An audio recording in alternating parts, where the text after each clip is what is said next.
Taxation provides an important tool for any government to help meet its climate and environmental objectives.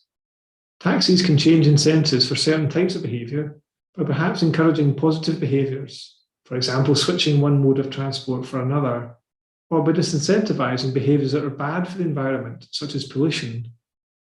And by raising taxes, the government can put the revenues to use too, either to invest in public services or to cut taxes in other areas, such as cutting income tax or taxes on company profits. But taxes are complicated. They can have unintended consequences. For example, a tax on energy or certain types of food production might help to reduce emissions, but it may also impose a disproportionate burden on many of our more vulnerable families and communities in our society. Now, the Climate Assembly made several recommendations on tax to help drive carbon emission reductions.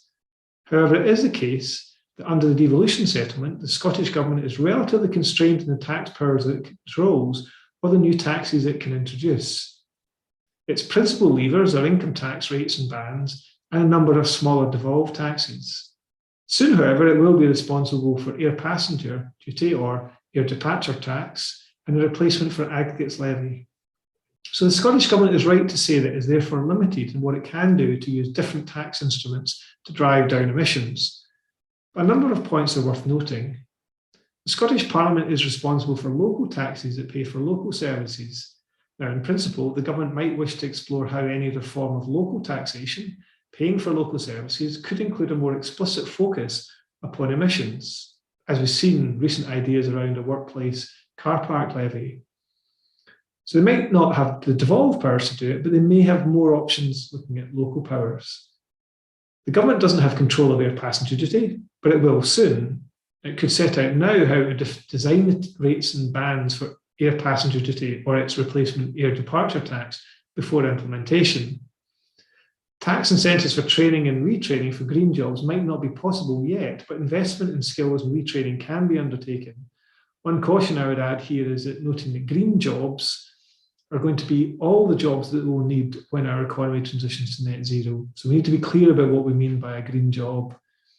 And finally, one point the Commission may wish to follow up on with the Scottish Government is that while it is true that the Scottish Government is constrained in tax powers it can use, it might be helpful if it could set out what it would do if it was to be granted more levers, or what it would advise the UK Government to do, including, crucially, showing the winners and losers and the costs of the tax policy in Scotland. This might go beyond simply saying that the taxes cannot be used in the current form.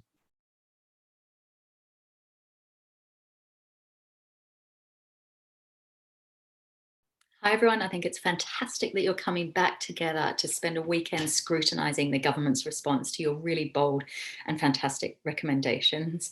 I've been asked to look at Goal 16 and Recommendation 81. They're related, so my response will be sort of combined. So they're about our measures of progress for business and for government. And the government rightly talks about the National Performance Framework, how it's being refreshed, which is fantastic. It talks about the Wellbeing Economy Governments Partnership, the Clap Manage Share case study as an example. Problem is, one, the National Performance Framework, brilliant though it is, isn't really known outside government, and it's not really utilised enough within a government. So its potential is good, but it's not being used to make the most of that potential. You very explicitly in Recommendation 81 talked about business, and there is nothing in their response to that recommendation that recognises how businesses need to be part of the transformation of the economy. We need to think about what sort of businesses. Are they just out for a quick buck, or are they about contributing to the solutions society needs more of? Now, there is work happening along those lines in Scotland and in the government right now. So it's not as if they're not doing anything, but I think it's really sad that they don't make that connection in their response, because I think it shows, to me, this is the biggest problem, how some of the good work that the Scottish Government is doing in response to these sorts of recommendations and goals are isolated and disconnected and not yet adding up to something coherent. So yes, there is good practice they can talk to, and the National Performance Framework is something we can absolutely be proud of, but it doesn't yet have that wide influence to bring about something that is coherent and systemic. So it's patchy success rather than coherent success. That would be my take on the Scottish Government's response. It's easier to list a list of what they're doing that's good, and it doesn't really talk about where there's poor examples elsewhere or even contradictory efforts elsewhere. I hope that helps, and looking forward to seeing you again.